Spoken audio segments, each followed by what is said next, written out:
भारतीय सिंधु सभा ने श्री राम की प्राण प्रतिष्ठा 22 जनवरी वाले दिन पूरे भारतवर्ष में हर्षोल्लास से मनाने का आह्वान मोहन नगर स्थित सिंधु समाज गुरुद्वारे में कार्यक्रम आयोजित किया।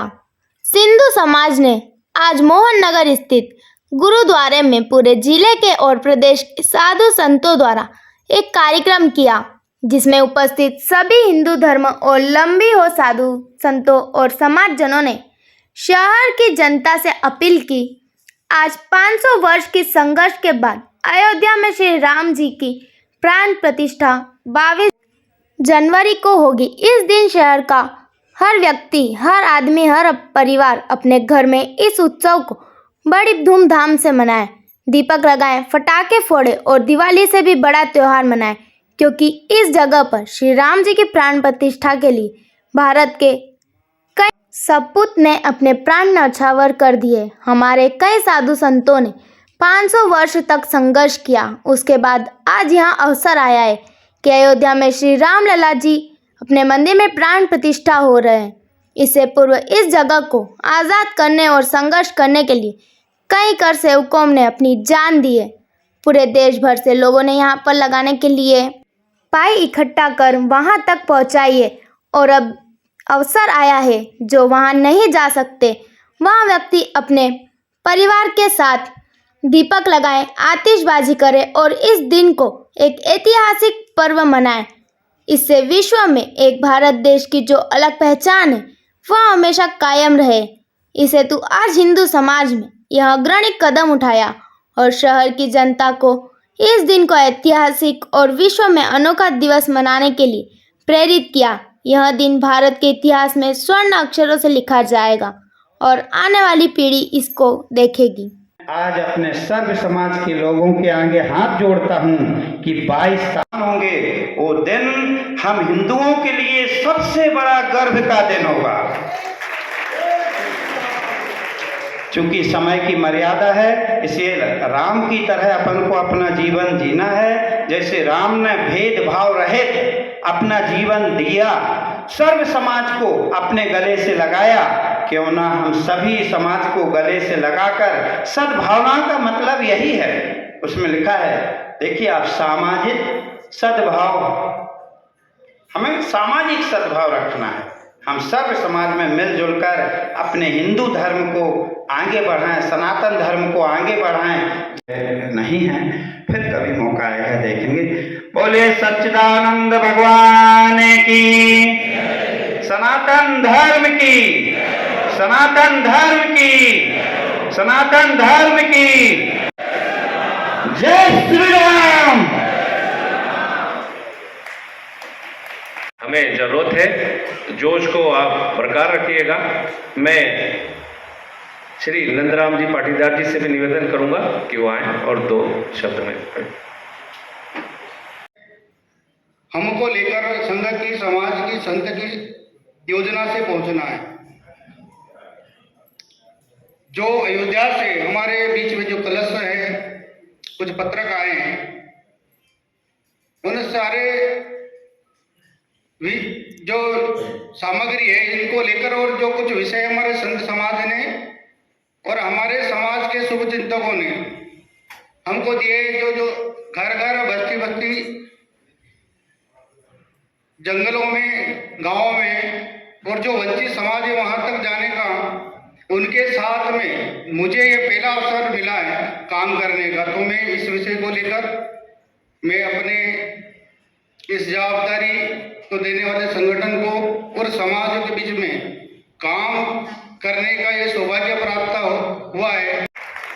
हम भी, सिंधी समाज भी आपका और हमारे वरिष्ठ जो भी मंच पे बैठे हैं उनका भी आभार मानते, इस कार्यक्रम को आयोजन करने के लिए एक मौका दिया और आगे भी आप हमें इसी प्रकार समाज की सेवा के लिए जो भी काम बताएंगे हम वो निष्ठापूर्वक करेंगे। अगली मंच पर उपस्थित सनातन धर्म की नैया को खेने वाले संत वृंद को चरणों में सादर नमन। उपस्थित तपस्वी प्रचारक की श्री गोटी जी, नंदराम जी भाई साहब एवं सर्व समाज का प्रतिनिधित्व करने वाले अग्रणी समाज सेवियों एवं मातृशक्ति को मेरा नमन। 50% से ज्यादा संख्या, बल्कि 60% से ज्यादा संख्या वो भाग्यशाली है जिन्होंने बाबरी ढांचे को ढहता हुआ भी देखा है और मंदिर निर्माण भी देख रहे हैं और उसकी प्राण प्रतिष्ठा भी देख रहे हैं। अपन उस पीढ़ी के लोग हैं, अद्भुत भाग्यशाली लोग हैं कि अपनी इस पीढ़ी को प्रभु राम का कितना आशीर्वाद है कि जो पूर्व में 500 सालों से संघर्ष करते आए हुए अपने समाज बंधु संत लोग जिन्होंने अपनी आहुतियां दे दी, उन आहुतियों का प्रत्यक्ष लाभ अपन देख रहे हैं। तो मेरा आप सबसे यही विनती है, निवेदन है कि सर्व समाज सद्भाव काम मान में रखते हुए और भेदभाव को भूलते हुए अपने अपने मोहल्ले, अपनी बस्ती, अपनी मल्टी में राम मंदिर पर भव्य उत्सव मनाए, दीपमालाएं करे, सुंदरकांड का पाठ करे, हनुमान चालीसा करे और एक पूरा देश राममय हो जाए। और जैसा कि संतों ने पूर्व में कहा कि पूरे विश्व में पूरे भारत की ज्योति दिखे, चमत्कार दिखे। इन्हीं शब्दों के साथ मेरी वाणी को विराम देता हूं। जय जय सिया राम। जय सिया राम। देखिए, मेरी आवाज जितनी आ रही उतनी मेरे को नहीं लगता है कि आपकी भी आ रही है, सब मिला के भी। आप हमें इस कार्यक्रम में मार्गदर्शन दें विजय जी भाई साहब, और कार्यक्रम में क्या क्या होगा 22 जनवरी तक उसकी भी भाई साहब रूपरेखा आपको बताएंगे। तो मेरा संतों के नेतृत्व में चलने वाला अभियान है। भगवान राम की जन्मभूमि की मुक्ति का यह अभियान संतों के नेतृत्व से चला और इसकी पूर्णाहुति भी संतों के हाथों से होने वाली। हम सब ये विषय पहले कई बार सुन चुके होंगे, जो मैं अभी रखने वाला हूं। मंदिर का निर्माण है जिसकी हम बात करते हैं, राम के राज्य की, उसकी ओर बढ़ने का एक कदम है।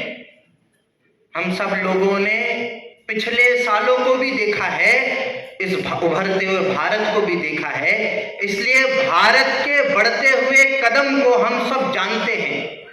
ये आने वाली पीढ़ी को बताने के लिए कार्यक्रम है, इसलिए पहले राम के जीवन को समझना।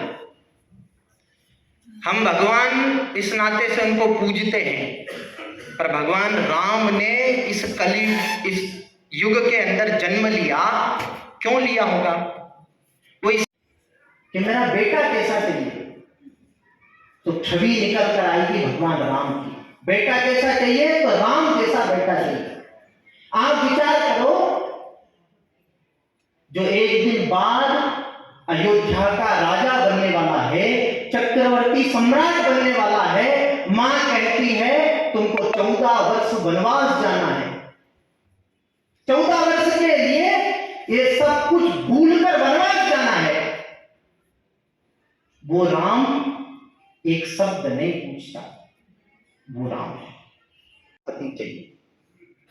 माता सीता प्रभु राम का विवाह होता है। पहला वचन माता सीता को देने वाले प्रभु राम क्या था? जीवन में सीता के अलावा अर्धांगिनी चाहिए। हिंदू संस्कृति के अंदर सोने की सीता बनाकर या सुमेध यज्ञ करने वाले राम है। कोई कहता है भाई कैसा चाहिए? एक भाई को मालूम पड़ा तो पैदल चलकर आता है, झगड़ा क्या कर रहा है, ये राज्य मुझे नहीं। कोई कहता मित्र कैसा चाहिए? केवट निषाद सुग्री को गले लगाने वाले ये राम। एक बार जिसको गले लगा लिया, मित्र मान लिया, जीवन पर्यंत मित्रता निभाई, वो राम है। उसको उन्होंने जीकर दिखाया है। कोई कहता है दुश्मन कैसा चाहिए? रावण को संदेशा पहुंचाया, माता सीता को छोड़ दो, हम तुम्हें नहीं मारेंगे। नहीं मानता है, आखिरी तक दूत पहुंचाया, अंगद को समझाने के लिए पहुंचाया, नहीं मानता है। रावण का संहार होता है, संहार होने के बाद में लक्ष्मण को कहते हैं, लक्ष्मण ये रावण ये प्रकांड विद्वान था इस धरती पर, इसके समान दूजा नहीं, दूसरा नहीं। इसके चरण वंदन करो, इसको प्रणाम करो। अपने दुश्मन को मारने के बाद भी जिसके चरण वंदन अपने छोटे भाई से कराने वाले वो राम है। यह भव्य मंदिर उसको ध्वस्त किया, ध्वस्त करने के बाद उसी मलबे से एक ढांचा खड़ा किया। कभी मस्जिद नहीं थी, कभी मस्जिद। युद्ध का अपना एक इतिहास है। युद्ध चलते चलते 47 के अंदर देश आजाद होता है। ये उस समय की सरकारों को रास नहीं आता, इसलिए 49 के अंदर उस ढांचे के आसपास पूरी जाली लगाकर बंद कर दिया जाता है। रामलला ताले के अंदर बंद रहते हैं। 1950 के अंदर प्रारंभ होता है, पर यहां से हम संतुष्ट नहीं थे। समाज के मन के अंदर बड़ी पीड़ा थी। हम सब महलों में हैं, भगवान राम ये उस ढांचे के अंदर। संघ के संगठन भी उतने बड़े नहीं, इसलिए संघ का काम पूरे देश भर के अंदर बढ़ने लगता है, संगठनों की श्रृंखला बढ़ने लगती है। 1984 के अंदर पालन करेंगे और 22 जनवरी को अपना घर, अपना मोहल्ला, अपने शहर में एक ऐसा वातावरण निर्मित कर देंगे कि रतलाम शहर की छाप पूरे हिंदुस्तान में अलग दिखे। अब मैं भाई साहब से निवेदन करूंगा कि इन अतिथियों से निवेदन करूंगा कि वह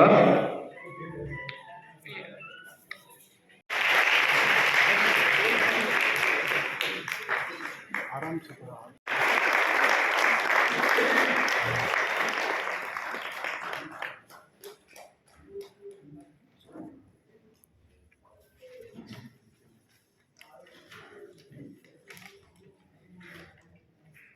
यस सीधा ठीक है।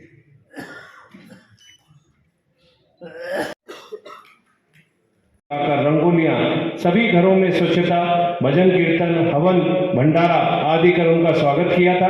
क्यों न हम इस दिन को भव्य रूप से दिवाली के रूप में ही मनाएं एवं दूसरों को व अन्य साथियों को भी इस हेतु प्रेरित करें। काल में अयोध्या में जन्मभूमि पर श्री राम प्रभु का भव्य मंदिर का निर्माण देखेंगे।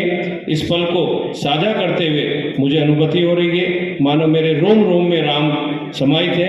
अपने मानव जीवन को सार्थक बनाने हेतु इस आयोजन में हम बढ़ चढ़ कर हिस्सा लेना चाहिए, ऐसा ही मेरा भी आपसे आग्रह और निवेदन है। अब मैं हमारे भारतीय सिंधु सभा के अध्यक्ष श्री जय भैया को निवेदन करता हूं कि वो आए और इस कार्यक्रम में आभार व्यक्त करें। जय जय सिया राम।